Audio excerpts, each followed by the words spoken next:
Today, we will talk about a mysterious death that shook not only the Indian community in Los Angeles, but also forced American detectives to plunge into the complex world of ancient traditions that haunt people even thousands of kilometers from their homeland. On April 26, 2023, at 8:15 a.m., the body of 26-year-old Anisha Sharma was found in the Azure Towers luxury residential complex in Beverly Hills. The young, successful programmer of Indian descent was lying on the floor of her living room, with no obvious signs of violence. But something in this scene immediately displeased the detectives. When I walked into the apartment, everything looked too perfect, recalls Detective Michael Rodriguez, the first officer on the scene. The body was lying in a strange position, as if someone was trying to create the illusion of a natural death, but hadn't taken into account some details.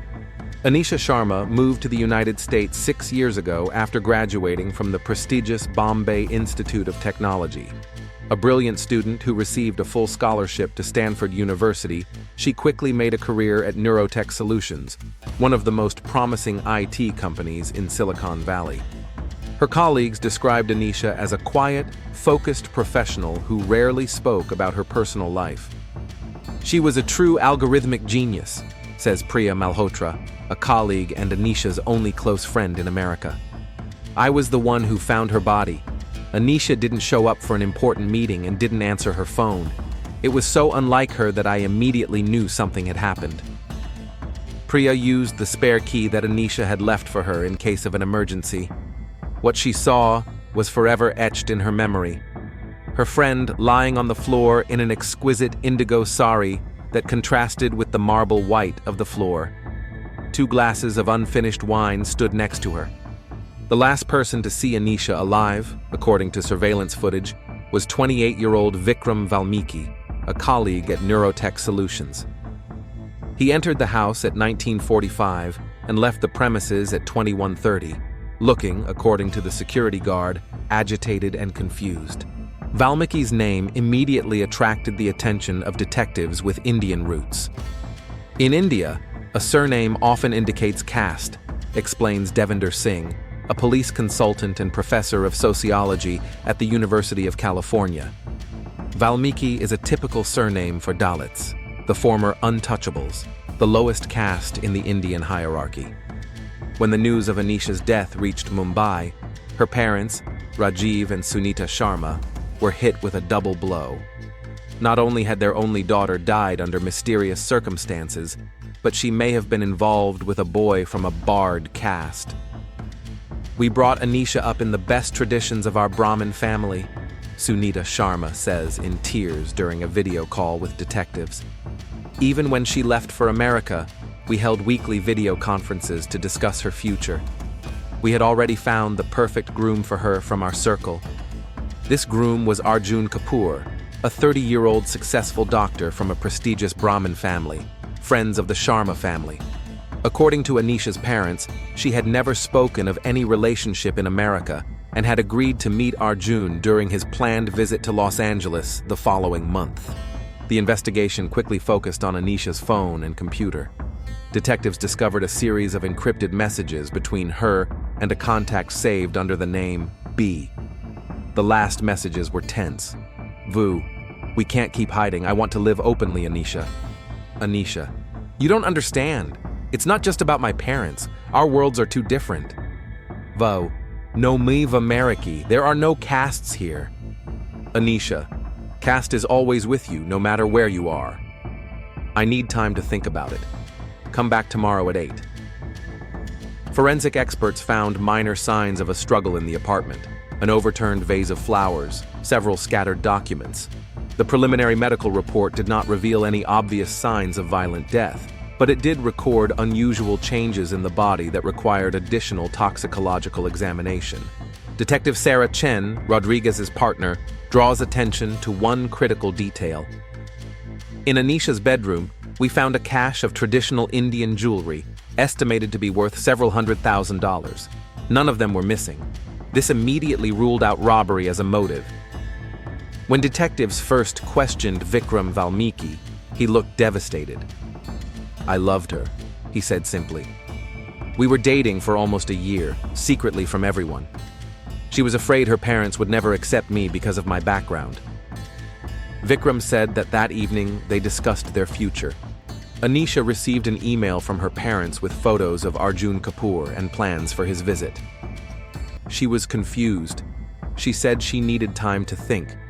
I left around 9 p.m. She was alive and well, just tired and upset. However, surveillance cameras recorded that after Vikram left the house, he stood outside for several minutes as if he was hesitating, and then sharply punched the wall before leaving.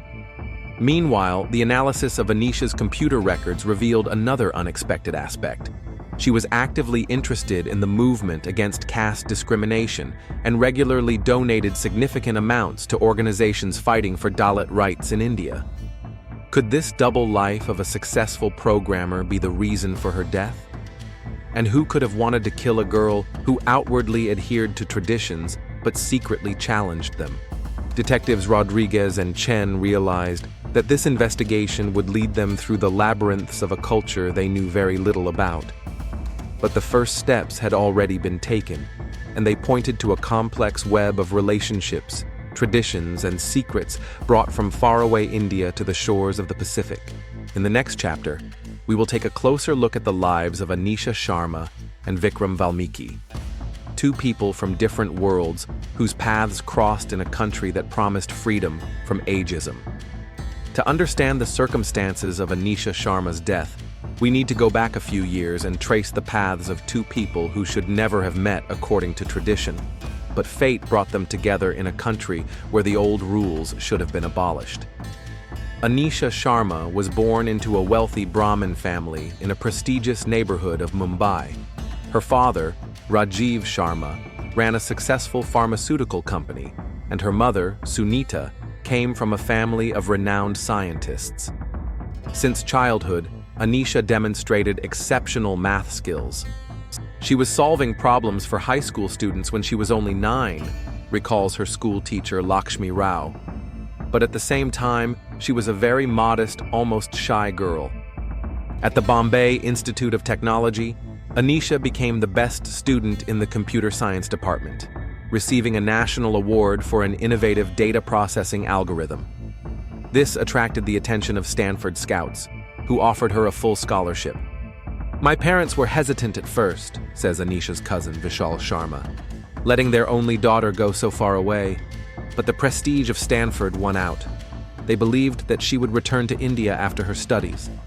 In parallel with Anisha's story, a completely different fate was developing.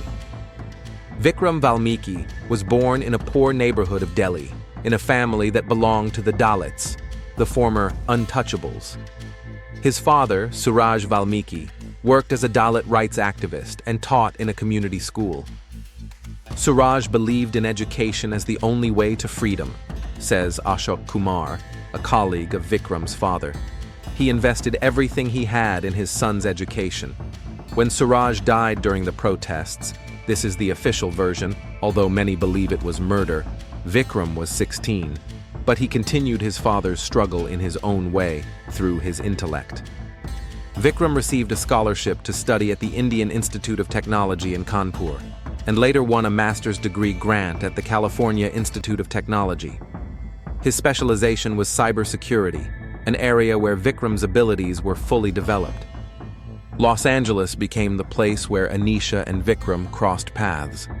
Neurotech Solutions, a company that specializes in artificial intelligence and data protection, hired them both, her as an algorithmic specialist and him as a security expert.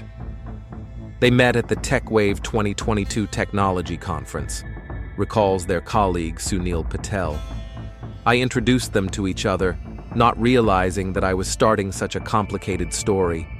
In America, we're all just Indians, and caste doesn't seem to matter. But for the older generation, for our families in India, it's still a reality. According to their friends, Anisha and Vikram were just friends at first. They shared a love of Indian classical music, chess, and spicy South Indian cuisine. Gradually, the friendship grew into something more. She never spoke directly about their relationship, Priya Malhotra admits. but I could see her face change when she received messages from him. One day I saw a red thread bracelet on her wrist, a gift from Vikram on Valentine's Day. However, this idol was developing against the backdrop of completely different plans hatched by Anisha's parents. According to the investigation, Rajiv and Sunita Sharma were actively looking for a suitable groom for their daughter. A Brahmin from a good family, successful and educated. Arjun Kapoor was the perfect candidate, explains sociology professor Devinder Singh. He is a neurosurgeon at a prestigious clinic in New Delhi and comes from a family that has known the Sharmas for 3 generations. Such arranged marriages are still common among the upper castes, even for children raised in the West. Anisha's email correspondence with her parents, recovered by the detectives, makes it clear that she did not reject the idea of meeting Arjun, but she did not show enthusiasm either. "Mom, I'm focused on an important project. Of course, I will meet Arjun when he arrives, but don't expect me to make an immediate decision." Meanwhile, her relationship with Vikram deepened, but remained hidden from most of her colleagues and the Indian community in Los Angeles. They were very cautious, says Rohan Mehta, the owner of an Indian restaurant in the suburbs where the couple sometimes dined. They always asked for a table in the back corner, never showed their feelings in public. Only when they thought no one could see them would they hold hands under the table. The last months of Anisha's life were marked by growing tension. According to her colleagues, she often looked tired and sometimes cried in the office bathroom. Vikram also became more tense, often staying late at work. What was the catalyst for the tragic events? Perhaps an email Anisha received a week before her death. It contained photos of Arjun Kapoor and details of his planned visit to Los Angeles. In the next chapter, we will look at the development of the official investigation and the first suspicions that detectives had as they began to unravel the digital traces of Anisha Sharma's life. Detectives Michael Rodriguez and Sarah Chen sat in a small conference room at the Beverly Hills Police Department, surrounded by Anisha Sharma's digital devices. Her smartphone, laptop, tablet, and external hard drives lay on the table as silent witnesses to a life that had been suddenly cut short. "The modern man leaves a digital footprint everywhere," said Detective Chen, a cybercrime specialist. But in Anisha's case, we are dealing with someone who knew how to protect her privacy. Many files are encrypted, and messaging apps are set to automatically delete. The detectives brought in a cybercrime specialist, Rajiv Verma, an Indian American, not only for his technical skills, but also for his understanding of the cultural context. What looks like a normal relationship to an American can be a scandal to the Indian community, Verma explains. Marriage between Brahmins, the upper caste to which Anisha belonged, and Dalits, to which Vikram belonged, is still considered unacceptable in traditional circles, even here in Los Angeles. The first breakthrough in the investigation occurred when experts managed to unlock a backup copy of Anisha's messenger messages. Correspondence with Vikram in recent days confirmed the growing tension. Vikram: "You can't live a lie forever. I'm tired of hiding." Anisha: "Please, give me time. My parents will never understand." Vikram: "So you're going to meet this Arjun? Just to please them?"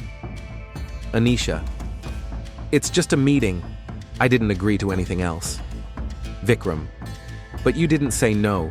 We've been together for a year, and you're still afraid to tell me the truth."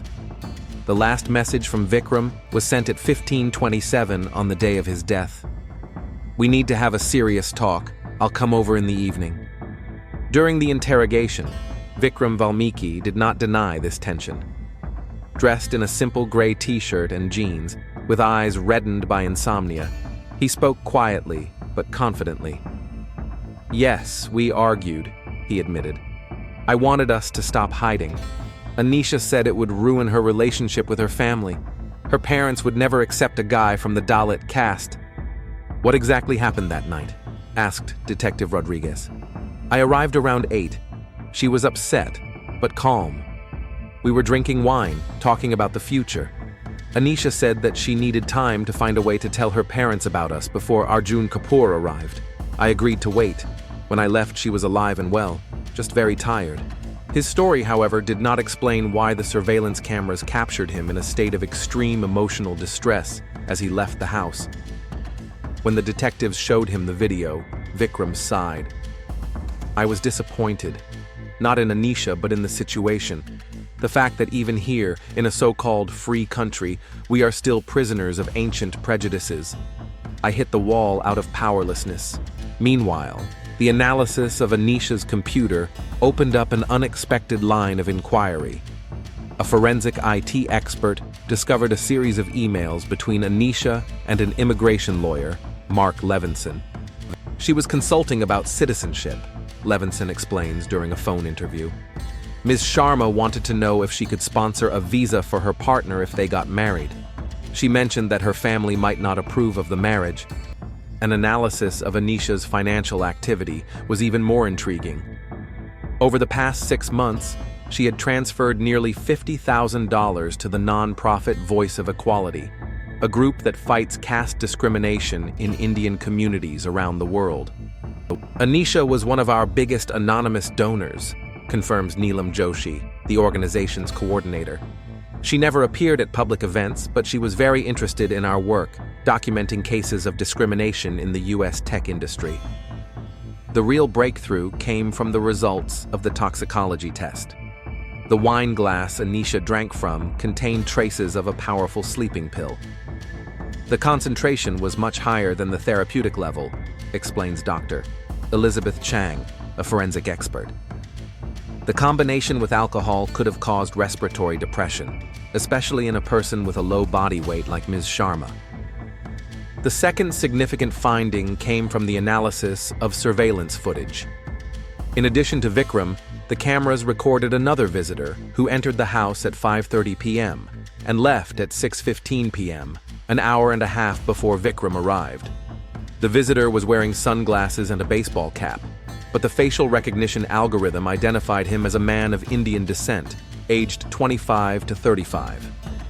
"We are working to identify this visitor," says Detective Chen. "None of the neighbors could recognize him."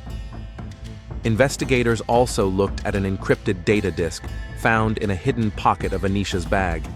Experts worked to decrypt it, but the process proved to be extremely difficult. "Anisha used multi-level encryption," explains the technical expert. "These are not ordinary security measures. She was clearly protecting information that she considered extremely important or dangerous." At this stage of the investigation, Vikram Valmiki remained the prime suspect, although there was no direct evidence of his involvement in Anisha's death. Detectives Rodriguez and Chen decided to broaden their search and investigate Anisha's connections in the Los Angeles Indian community. "In this case, cultural context may be the key," says Detective Rodriguez. "We're not just dealing with a possible murder, we're dealing with a conflict of traditions that go back thousands of years." In the next chapter, we will learn about the arrival of Anisha's parents in Los Angeles and the parallel investigation they initiated, not fully trusting the American Police Los Angeles International Airport arrival terminal. 3 figures in black stand out among the brightly dressed tourists. Rajiv and Sunita Sharma, Anisha's parents, arrived on the first flight from Mumbai as soon as they received the terrible news. Next to them is a tall, fit man with impeccable posture. Arjun Kapoor, a neurosurgeon from New Delhi, the perfect groom who never got to meet his bride. Their faces. They were the faces of people who had not just had a child taken away from them, but their entire future, recalls Officer James Howry, who met the family at the airport. They held themselves with dignity, but their eyes were empty. Detectives Rodriguez and Chen met with the Sharma family at the Ritz-Carlton Hotel where they were staying. The conversation was tense. Sunita Sharma, an elegant woman with silver hair pulled back in a tight knot, could barely contain her emotions. "My daughter would never commit suicide," she said firmly. "And if this Valmiki had anything to do with her death, I want justice." Rajiv Sharma, a quiet man with graying temples, was more reserved. "We respect your work, detectives, but you don't understand all the nuances. That's why we hired a specialist." This specialist was Rohan Mehta, a former Mumbai police officer who has been working as a private investigator in Los Angeles for the past 10 years, specializing in Indian diaspora cases. The caste system has been officially abolished in India, but unofficially it still determines the lives of millions, Mehta explains during a confidential conversation with the detectives. The marriage between a Brahmin and a Dalit is a scandal that could have ruined the Sharma family's reputation in their circles. Mehta began his own investigation by interviewing members of the Indian community. It quickly became apparent that some people knew about Anisha and Vikram's relationship, but remained silent. They were cautious, but not so cautious as to completely hide their feelings, says Deepak Agarwal, the owner of an Indian grocery store where Anisha often visited. One day I saw them picking out spices together. They weren't holding hands, but the way they were looking at each other, it was obvious. Mehta's most disturbing discovery was the anonymous threats Anisha had been receiving over the past 2 months. Copies of several messages were found in an encrypted folder on her computer. "You are disgracing your family and caste. Think about the consequences. A Brahmin woman who sleeps with an untouchable deserves the fate of the untouchables. We know about your infidelities. Stop before it is too late." These messages came from various anonymous accounts, explains a police technical expert. It's impossible to trace them, but it looks like the sender knew Anisha and her relationship well. In parallel, detectives Rodriguez and Chen delved into Vikram Valmiki's past. What they found added a new perspective to the case. His father, Suraj Valmiki, was a well-known Dalit rights activist in Delhi, says the consultant on Indian affairs. In 2012, he was found dead in his home. The official version was a heart attack, but many believe it was a contract killing by radical supporters of the caste system. When the detectives asked Vikram about his father, his face was clouded with pain. They killed him for telling the truth, for daring to talk about equality. "I came to America to start a new life, but now I realize that you cannot escape the past." Arjun Kapoor, the perfect groom, was also targeted by the police. The young neurosurgeon seemed genuinely saddened by Anisha's death. "We knew each other since childhood, although we rarely met," he said. "I agreed to this potential marriage because I respected Anisha as a person and a professional, but I had no illusions about her feelings for me." The investigation revealed that Arjun had arrived in Los Angeles 3 days earlier than he had told the Sharma family. When the detectives asked him about it, he looked embarrassed. "I had professional business to attend. A neurosurgery conference at Cedars-Sinai Medical Center. It can be easily verified. However, hotel records showed Arjun leaving the hotel on the evening of the day Anisha received another threatening message. Meanwhile, the results of a full toxicology examination brought a shocking discovery. Traces of acotin, a rare plant-based poison used in traditional Indian medicine, were found in Anisha's body. This substance causes paralysis of the respiratory muscles, but it works slowly over several hours, explains Dr. Chang. The victim first feels drowsy, then weak, and eventually suffocates unnoticed in their sleep. It's very difficult to detect in a normal autopsy. Most disturbing was the fact that acetine is used in Ayurvedic medicine and is available to specialists in the field, such as Arjun Kapoor, who studied traditional medicine before becoming a neurosurgeon. Detectives also found that Anisha had recently met with some influential members of the Indian community in Los Angeles, including Vijay Malhotra, a millionaire and sponsor of numerous Indian cultural events. "Yes, I met with her twice," Malhotra confirmed when questioned. "She wanted to discuss sponsorship for a program to support students from disadvantaged communities in India. I was impressed by her passion for social justice." As the investigation deepened, detectives began to realize that Anisha Sharma's death might be linked not only to her forbidden love, but also to her covert activities to change age-old traditions. "Everything points to the fact that Anisha was leading a double life," summarizes Detective Chen. "On the surface, she is an obedient daughter from a good family, a model employee. And behind the facade, she was an activist who challenged a system that had existed for millennia. Who could have considered this challenge dangerous enough to resort to murder? The answer to this question began to emerge when IT experts finally cracked the encryption of Anisha's external drive. In the next chapter, we will find out what secret project Anisha was preparing and why it could have cost her life. A network of lies always has weaknesses, says Detective Rodriguez, looking at the files finally recovered from Anisha Sharma's encrypted drive. And this case is no exception. Breaking the encryption proved so difficult that the police brought in experts from the FBI. But the result was worth the effort. The disk contained an extensive journalistic investigation that Anisha had been secretly preparing for the past 8 months. She was documenting cases of caste discrimination in Silicon Valley tech companies, explains the cybercrime specialist. Interviews with victims, financial documents, internal correspondence of top managers. All of this proves that the caste system continues to influence the lives of Indians, even in the United States. The most striking part of the material was the evidence of how influential upper caste people block the career development of talented professionals from lower castes. Anisha titled her project Invisible Shackles and planned to publish it in a leading publication. She has collected evidence against several prominent businessmen of Indian origin, says Priya Malhotra, reviewing the materials with the detectives, including Vijay Malhotra, who is a member of the board of directors of Neurotech Solutions. When the detectives re-interviewed Vikram Valmiki and showed him the materials, he breathed a sigh of relief. Now you understand, we weren't arguing over a breakup. I begged her not to publish this investigation, at least not under her own name. It was too dangerous.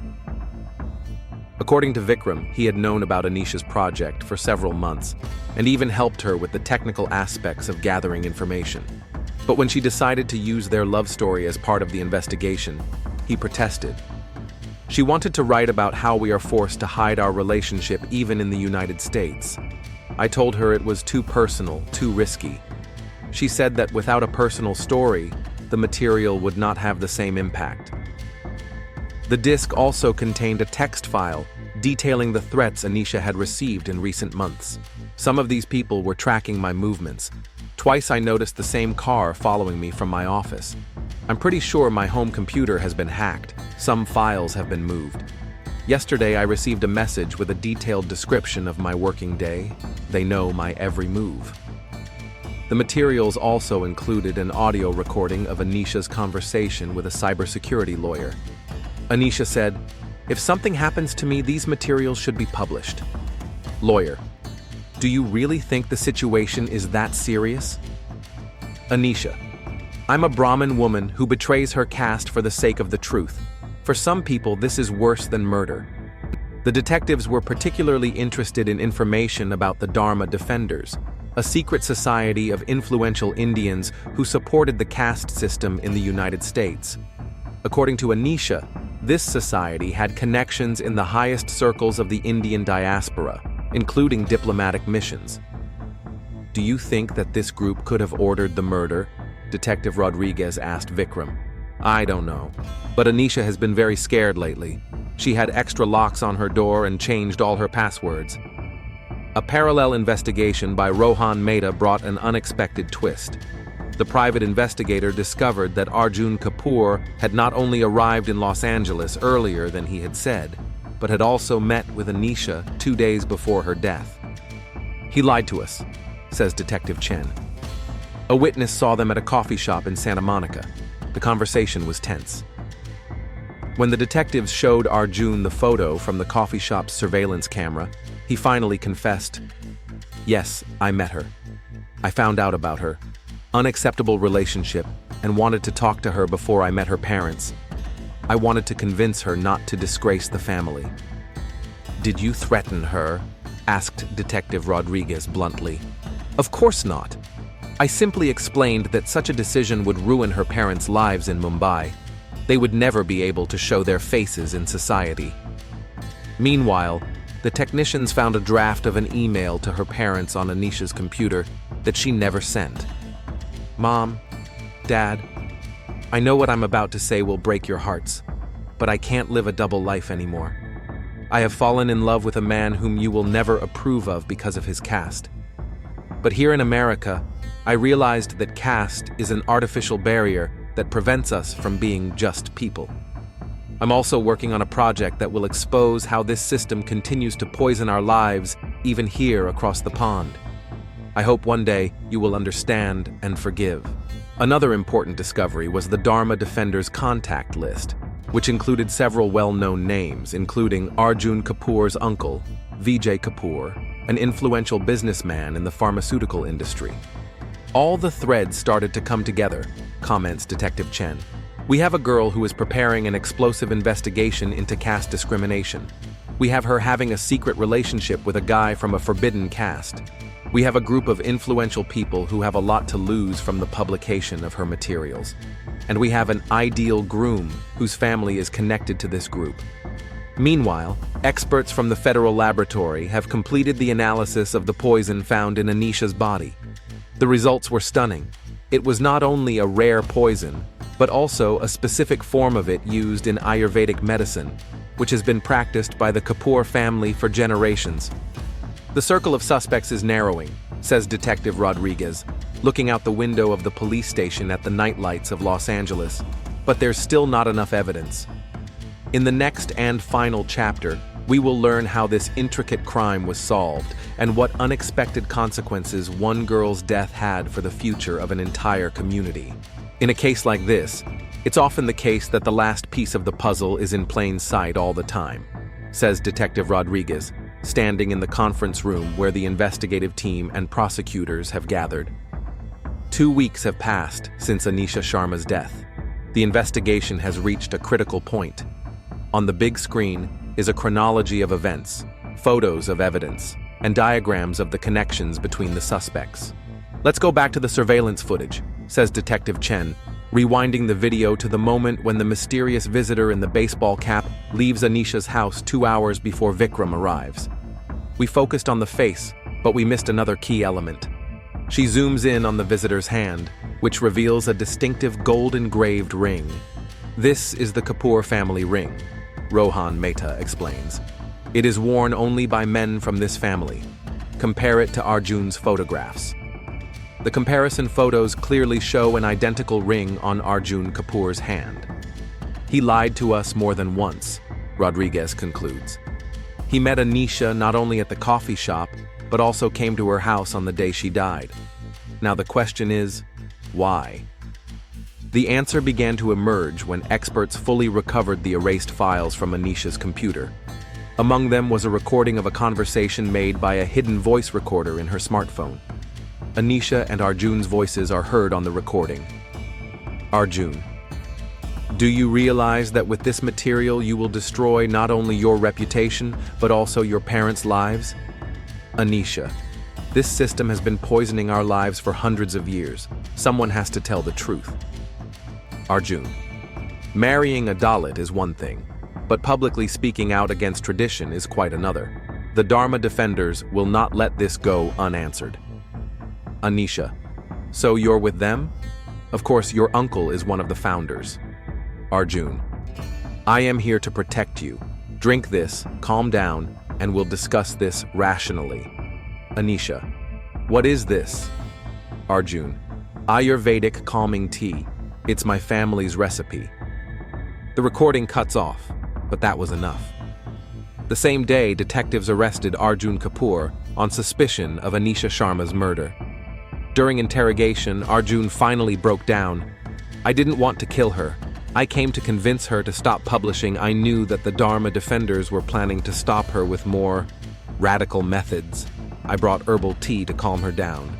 Yes, it contained acetine, but in a small dose, enough to put her to sleep for a few hours, during which I could copy and delete her materials.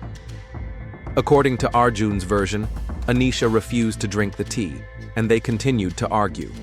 He added acetine to the wine she was drinking, hoping to only temporarily remove her, but he didn't calculate the dose. When I left, she just looked tired.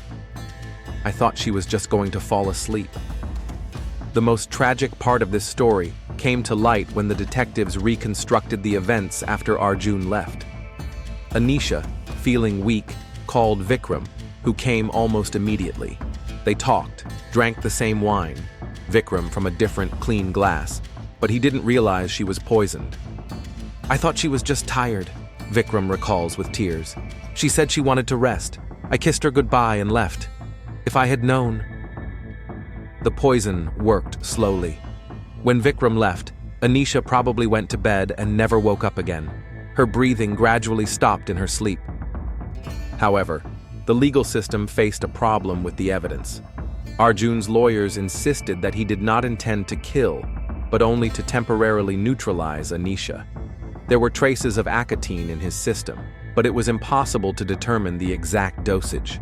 The video did not show the moment when the poison was added to the wine. "The most we can prove is manslaughter," the prosecutor explains. And even here, there is room for maneuver for his defense. Meanwhile, Anisha's death and the materials of her investigation, which did get to the press thanks to Vikram, caused a real earthquake in the Indian community in the United States.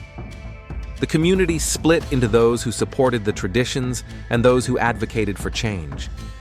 The Dharma defenders found themselves under the scrutiny of not only the media, but also law enforcement agencies. Vijay Malhotra and other influential members of the society faced a boycott of their businesses by the younger generation of Indians. Anisha's death was the catalyst for the change she so desperately wanted, says Neelam Joshi of the organization Voice of Equality. Her story has made people talk about things that have been silenced for decades. Rajiv and Sunita Sharma, Anisha's parents, have gone from complete denial to understanding. After several months of silence, they agreed to an interview with a leading Indian publication. "Our daughter was braver than us," said Rajiv Sharma. "She saw a future without artificial barriers that we thought were unbreakable. We have failed her, but now we will continue her work." Arjun Kapoor's trial lasted 8 months and ended with a controversial sentence of 7 years in prison for manslaughter. His lawyers have filed an appeal, and the trial is ongoing. Vikram Valmiki, who lost his beloved, found a new meaning in life by continuing her work. He founded the Anisha Sharma Foundation, which provides scholarships to talented students from lower castes and fights against discrimination in the tech industry. Anisha believed that the truth, once spoken, cannot be silenced, says Vikram, standing at the memorial at Anisha's burial site in Los Angeles. She paid the ultimate price for the courage to be herself, for a love that had no boundaries and no caste. It was especially symbolic that a year after Anisha's death, her investigation Invisible Shackles was published in full and nominated for the Pulitzer Prize. Dozens of companies in Silicon Valley have implemented policies against caste discrimination, and several states have included caste in their anti-discrimination laws. But most importantly, Anisha and Vikram's story has become a symbol of the changes that are gradually taking place in one of the world's oldest social systems. "Love knows no caste," says Vikram in the documentary based on the story. Anisha knew that. And now, thanks to her, many others realize it too. The shadows of the caste system that haunted Anisha Sharma, even across the ocean, have not completely disappeared. But the light that she lit with her courage and her sacrifice continues to light the way for thousands of others who long to live in a world without the invisible shackles of the past. This story reminds us that sometimes the greatest changes begin with the simplest things. The right to love the person you choose, the right to be who you are, regardless of who you were born to be.